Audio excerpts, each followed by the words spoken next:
Sudan की सच्चाई, अफ्रीकी मुसलमानों पर जुल्म और आरएसएफ की क्रूर हकीकत। नमस्कार दर्शकों, आपका स्वागत है हमारी इस खास रिपोर्ट में, जहां हम बात करेंगे उस जमी की जो कभी अफ्रीका का दिल कही जाती थी। सूडान। आज वही सूडान खून, भूख और डर की आग में जल रहा है।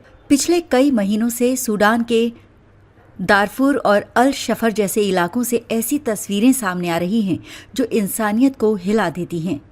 हजारों लोग मारे जा चुके हैं, लाखों अपने घर छोड़ने को मजबूर हैं।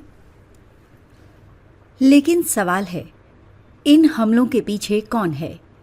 इस हिंसा के केंद्र में है एक कुख्यात सशस्त्र संगठन, रैपिड सपोर्ट फोर्स यानी आरएसएफ। आरएसएफ कौन है? आरएसएफ की शुरुआत हुई थी 2003 में दारफुर संघर्ष के दौरान।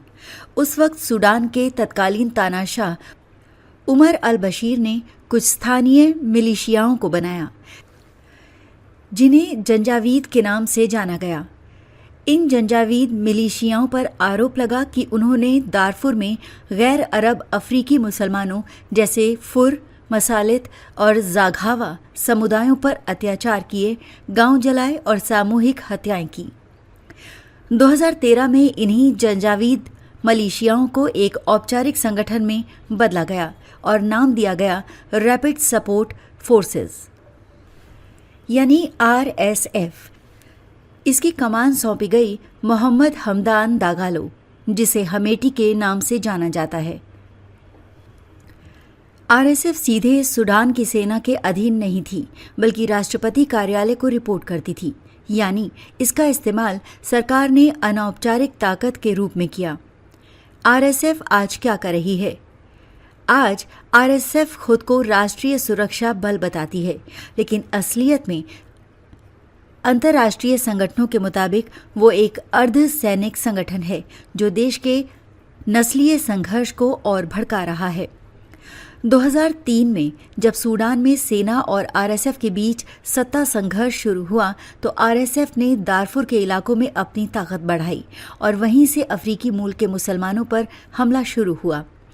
संयुक्त राष्ट्र human rights watch for amnesty international की रिपोर्टों के मुताबिक आरएसएफ और उससे जुड़ी मिलिशियाएं घरों में घुसकर लोगों को मार रही हैं, महिलाओं का शोषण किया जा रहा है और अस्पतालों व राहत कैंपों को निशाना बनाया जा रहा है।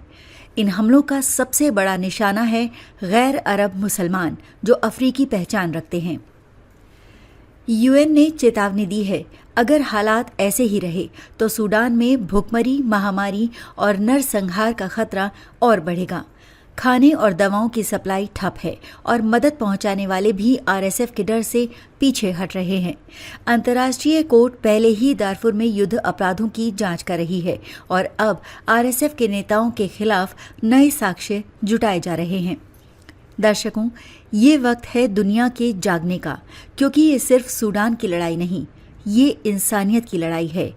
हम भूल नहीं सकते कि जो लोग आज सूडान में मर रहे हैं वो भी मुसलमान हैं, अफ्रीकी हैं और सबसे पहले इंसान हैं। हम दुआ करते हैं कि सूडान में अमन लौटे, जुल्म खत्म हो और हर अफ्रीकी मुसलमान को वो हक मिले जो हर इंसान का होता है, जिंदगी और इज्जत से जीने का हक।